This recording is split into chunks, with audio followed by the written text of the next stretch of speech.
মূল উদ্দেশ্যটা হচ্ছে নিরাপদ নগরী গঠন।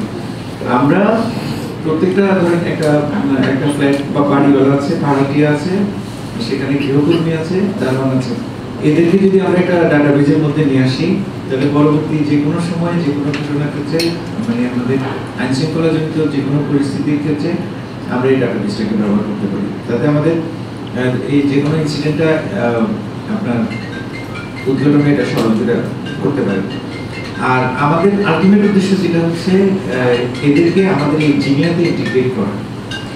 এখন ধরেন আপনার এক জায়গায় আমরা খবর পেলাম, ধরেন ডাকাতি হয়েছে, এখন আপনি খবরটা দিতে গেছেন বা গভীর রাতে আপনি ফোন করছেন, ফোনে কাউকে পান নাই, তো ততক্ষণে এরপরে আপনি বলছেন পুলিশ যাচ্ছে, এই ক্ষেত্রে সময় লাগছে।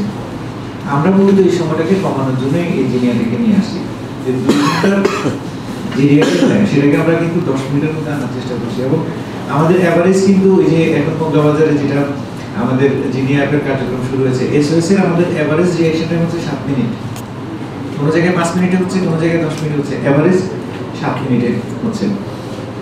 তো আলটিমেট উদ্দেশ্যটা হচ্ছে জনগণের নিরাপত্তাটাকে এনশিওর করা। এই আর অনেক সময় যেটা দেখা যায় সেটা হলো যে এই ভাড়াটিয়া আছে, আমরা তাদের সম্পর্কে জানি না, হঠাৎ করে একটা অপরাধ হওয়ার পরে একটা বাসার লোক উধাও, তো আমাদের তাদের আইডেন্টিফাইটা করাটা সহজ হবে।